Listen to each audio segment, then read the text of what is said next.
teman-teman semuanya, welcome back again di Astrid YouTube channel Pasutri Indonesia dan Belanda. Oke, sesuai dengan thumbnail, hari ini Astrid mau ngobrol masih seputaran soal yang berkaitan dengan namanya pandemi corona gitu ya. Well, tapi sebelumnya seperti biasa Astrid mau promosi dulu untuk kalian. Jangan lupa untuk subscribe karena subscribe itu gratis, like, comment, and of course kalian bisa juga share kalau menurut kalian informasi ini menarik atau oke gitu atau is good lah ya istilahnya buat kalian share ke teman, keluarga ataupun ke semuanya. Oke. Jadi hari ini Astrid sesuai dengan thumbnailnya mau cerita soal yang namanya gimana sih nasib para pengangguran yang atau orang yang terpaksa menjadi pengangguran gitu karena yang namanya adanya pandemik atau wabah corona ini gitu. Jadi aku akan bercerita dulu dari awalnya gitu ya, teman-teman semuanya. Jadi gini, Astrid notabene adalah kerja di sebuah restoran gitu ya. Restoran Indonesia yang karena krisis corona ini harus ditutup pada saat itu sampai dengan 6 April 2020 gitu. Dan kemudian karena wabah corona ini masih penyebarannya sangat tinggi itu akhirnya diperpanjang lagi yang namanya HoReCa, bidang HoReCa. Jadi HoReCa itu hotel, restoran dan catering gitu ya, harus ditutup diperpanjang sampai dengan 28 April 2020. Dan untuk restoran sendiri itu di sini diperbolehkan hanya untuk dibuka untuk bagian afhalen alias bagian besorgen atau bagian delivery order gitu ya. Dan delivery order sendiri itu di restoran Astrid ya, tempat aku kerja itu dibuka hanya per hari 3 jam. Jadi dari jam 5 sampai jam 8 malam gitu. Dan itu 7 hari full dibuka tapi hanya per harinya 3 jam seperti itu ya. Terus gimana nasib karyawannya? Otomatis kalau dari sistem waktunya aja sudah dikurangi gitu, otomatis kita juga bekerjanya dikurangi dong, gitu kan? Apalagi jujur ini di sini Astrid akan sedikit buka-bukaan ke kalian semua apa adanya dengan situasi yang Astrid alami gitu ya. Apakah sama dengan kalian yang ada di Indonesia atau di negara lain? Aku nggak ngerti gitu. Tapi ini adalah fakta, benar-benar fakta karena aku sudah mengalaminya. Dan yang dilakukan oleh pemerintah sendiri dengan situasi yang seperti ini untuk para karyawan itu, terutama untuk kayak aku gini, apa yang akan dilakukan, yang sudah dilakukan gitu ya. Jadi aku akan cerita ke kalian semua nasib-nasib para pengangguran seperti aku karena krisis corona yang ada di dunia gitu, yang aku alami sekarang karena aku tinggal di Belanda gitu ya. Oke. Terus jujur aku orang Indonesia dari Jogja yang datang ke Belanda gitu. Dan di sini juga merantau belum begitu lama. Jadi dari awal aku merantau, dari KTP aku jadi dan akhirnya aku bisa kerja gitu. Aku kerja di sini kurang lebih 1,5 tahunan gitu. Dan otomatis kontrak yang aku dapatkan sampai dengan saat ini bukanlah kontrak karyawan tetap gitu. Karena di Belanda sendiri untuk kontrak karyawan tetap dan kontrak yang tidak tetap seperti aku gitu. Jadi ini aku termasuknya kontrak panggilan. Kalau kamu kerja, kamu dapat uang. Kalau kamu nggak kerja, kamu nggak dapat uang gitu ya. Ini sistemnya kalau orang yang kontraknya seperti aku, nggak permanen, nggak tetap gitu, nggak uran juga, jadi nggak jam tetap gitu. Nasibnya seperti ini. Dan jujur waktu itu aku agak sedikit stres gitu karena biaya hidup di Belanda sendiri super mahal ya. Ini bukannya sombong, untuk sewa rumah aja, bayar kontrak rumah aja di sini itu berkisaran bisa sampai 10 juta sampai 17 juta per bulannya. Itu untuk sewa rumah di sini. Itu belum untuk biaya yang lainnya seperti belanja, biaya asuransi kesehatan per orang gitu bisa sampai 2 juta per bulannya. Dan asuransi kesehatan sendiri itu di sini wajib gitu ya. Jadi setiap orang harus punya.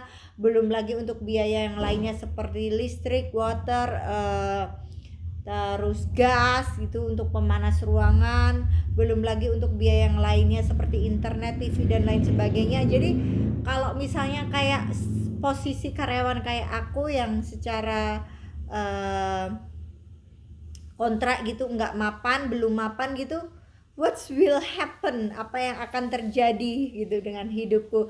Padahal di sini sendiri kalau orang hanya kerja satu orang, misalnya suami aku aja yang kerja gitu, pasti nggak akan bisa mencukupi, kecuali mungkin suamiku ini adalah seorang direktur atau suamiku ini adalah seorang pebisnis. Mungkin kalau misalnya dia kerja sendiri gitu bisa menghidupi aku gitu ya.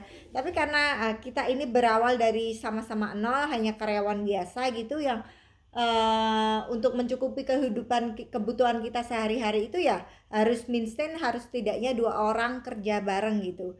Gimana kalau seandainya suamiku aja yang kerja dan situasi kayak aku ini pengangguran seperti ini, what will happen? Apa yang akan pemerintah lakukan untuk menyelamatkan hidup orang-orang karyawan seperti aku gitu ya, yang secara kontrak nggak permanen, terus karena wabah corona harus berkurang jam kerjanya gitu kan. Dan ini yang terjadi, yang sudah aku alami dan sudah terbukti yang dilakukan pemerintah Belanda untuk menyelamatkan karyawan-karyawan yang seperti kontraknya seperti aku gitu. Karena kalau untuk karyawan yang kontraknya tetap atau bisa dibilang sudah permanen gitu, karyawan tetap, mereka nggak perlu khawatir kalau misalnya mereka sakit pun selama 1 bulan seandainya, atau karena wabah seperti ini yang membuat mereka nggak harus kerja gitu, mereka nggak bakalan khawatir untuk karyawan tetap di sini karena semua peraturannya sama. Semua karyawan yang sudah tetap gitu atau permanen gitu, mau kerja atau nggak kerja karena situasi misalnya seperti ini, mereka akan mendapatkan gaji yang sama sesuai dengan jam kontrak yang mereka tanda tangani per minggunya gitu. For example, misalnya ada karyawan tetap dengan kontrak sudah tetap dan orang tersebut karyawan tersebut misalnya mendapatkan kontrak 30 jam per minggunya, ya dengan situasi seperti ini di saat mereka tidak diharuskan untuk kerja, ya mereka akan tetap mendapatkan gaji sama seperti itu 30 jam per minggunya walaupun mereka tidak bekerja karena wabah corona. Tapi untuk orang-orang yang seperti aku, apa yang akan terjadi gitu. Nah, ini akan aku buka ke kalian semua sistem ataupun tindakan pemerintah Belanda sendiri untuk membantu orang-orang seperti aku di sini. Ini pengalaman pertama dan harus saya akui sekali bahwa sistem pemerintahan di sini is very good. Karena aku pernah tinggal di Indonesia seperti apa dan saat ini aku tinggal baru sebentar di sini seperti apa, dan ada kejadian seperti ini, aku sempet yang namanya komunikasi sama keluarga aku di Indonesia. Apa yang sudah dilakukan, apa yang akan dilakukan, apa yang terjadi sama diriku sendiri dengan pengangguran sementara yang aku dapatkan di sini gitu. I tell to my family gitu. Terus tanggapan dari keluarga aku, mereka sempat it's so amazing gitu. Kalau mungkin ini dari keluargaku ya, mungkin kalau mereka bilang ke aku bahwa kalau yang dilakukan oleh pemerintah Belanda ini benar-benar bisa seperti itu, wow, this is so amazing. Keluargaku sendiri bilang seperti itu, dan itu memang benar. Jadi yang terjadi sama orang-orang yang seperti aku, yang sudah aku bilang tadi bahwa kontrak nggak tetap, kalau nggak kerja nggak dapat uang gitu. Di sini di Belanda ada yang namanya badan UWV. Jadi UWV orangnya bilang kayak gitu, kita bilangnya kayak gitu. Jadi itu sebuah badan atau departemen di Belanda, pemerintah gitu, yang mengurusi orang-orang atau membantu orang-orang yang pengangguran karena sakit, terpaksa menjadi penganggur karena sakit keras itu, ya nggak bisa kerja lagi.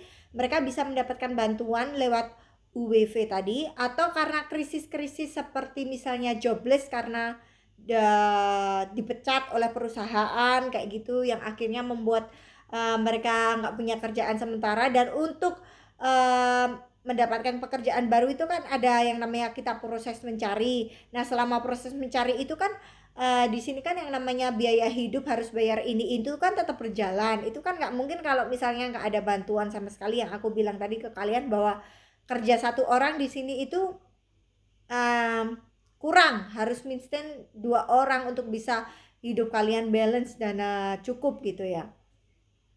Dan itu yang dilakukan oleh Badan UWV ya sampai dengan saat ini untuk menanggulangi atau membantu orang-orang seperti aku yang harus menjadi pengangguran sementara karena krisis corona gitu ya. Dan yang terjadi sewaktu itu aku mendapatkan kontrak baru gitu, dan ini kontrak yang dibuat dadakan oleh pemilik atau oleh bos aku gitu kepada orang-orang yang kontraknya seperti aku, kontrak panggilan. Jadi mendapatkan pembaharuan kontrak kerja yang per minggunya aku bisa bekerja sekian jam gitu. Dan biasanya kan kalau aku misalnya kerja 1 minggu bisa 30 jam ya aku dapat gajinya 30 jam. Misalnya 1 minggunya bisa dapat 25 jam ya aku gajinya 25 jam per hari. Misalnya rame banget restoran gitu, aku bisa kerja 1 minggunya itu misalnya 38 jam, ya aku akan dapat 38 jam gajinya per minggu gitu ya. Itu sesuai dengan berapa jam yang aku kumpulkan. Tapi karena situasi seperti ini akhirnya uh, pihak dari UWW itu memberitahukan kepada kayak Werkgever, jadi kayak pemilik Horeca gitu, untuk bisa mengubah kontrak kerja orang-orang yang seperti aku gitu untuk menjadikan mendapatkan jam permanen per minggunya gitu ya. Jadi waktu itu karena aku bisa dibilang aku nol jam per minggunya, tergantung kalau aku kerja ya aku dapat jam dapat uang, kalau enggak ya enggak. Tapi karena sistem kayak gini akhirnya di rata-rata berapa dapatnya aku per minggunya, per jamnya. Dan waktu itu aku diganti kontraknya menjadi 28 jam per minggunya gitu. Jadi karena kontrak ini berganti gitu, secara otomatis nanti akan di inscriben, jadi kayak diberitahukan gitu ke pihak UWW bahwa ada nih karyawan yang namanya Astrid gitu, dia dengan kontrak baru per minggunya 28 jam per minggu gitu. Karena otomatis situasi corona kayak gini kan nggak mungkin aku bisa kerja sampai 28 jam per hari. Orang restorannya aja bukanya cuman per hari 3 jam, itu aja nggak semua karyawan bekerja, hanya dibutuhkan paling 1 atau 2 karyawan aja yang bekerja, karena untuk ke bagian delivery kan nggak butuh banyak orang, apalagi kan karyawannya banyak, otomatis harus kayak di kayak diganti-ganti gitu kan di rute, maksudnya diganti hari ini si A, hari ini si B, hari ini si C, kayak gitu. Nggak mungkin mungkin kayak aku per minggu gitu dengan situasi wabah corona seperti ini, aku kerja mungkin bisa 1 minggu dapat 3 jam atau 5 jam, dan itu di luar dari biasanya aku bekerja gitu. Kalau dengan uang 5 jam per minggu untuk menghidupi kebutuhan aku yang harus membayar ini dan itu kurang cukup sekali. Makanya ada yang namanya itu tadi aku bilang Badan UWV yang akan membayar kita sesuai dengan yang biasanya kita dapat. Itu yang dilakukan pemerintah di sini untuk menyelamatkan karyawan-karyawan gitu mendapatkan pemecatan gitu dari pemilik perusahaan dengan cara seperti itu. Jadi pihak UWV itu yang akan membayar gaji-gaji kita gitu sesuai dengan biasanya yang kita dapat, yang biasanya kita kerjakan tiap minggunya sesuai dengan jamnya, yaitu yang akan dibayarkan oleh ke kita gitu. Jadi kalau kayak aku misalnya aku dapat 28 jam per minggu, ya aku akan mendapatkan uang 20 uang 28 jam per minggu gitu sesuai dengan gaji per jamnya berapa yang aku dapatkan kayak gitu. Kalau misalnya nih seandainya kayak aku gitu ya teman-teman semuanya, aku 1 jamnya misalnya katakanlah aku dapatnya 10 euro atau 150.000 katakanlah rupiah gitu ya. Berarti selama 1 minggu itu aku mendapatkan 28 jam kali 150 kali 150.000 rupiah. dan itu yang aku dapatkan setiap minggu gitu. Mau aku dapat 28 jam per minggu atau enggak ya, itu perusahaan akan membayar aku seperti itu sampai dengan bulan Juni 2020, karena pihak UWB sendiri memberikan bantuan ini sampai dengan bulan Juni 2020 gitu ya. Semoga nanti akan dilihat lagi di apa sih, kayak ya dilihat lagi gitu dengan situasinya seperti apa gitu. Tapi ya tetap ada konsekuensinya teman-teman semuanya.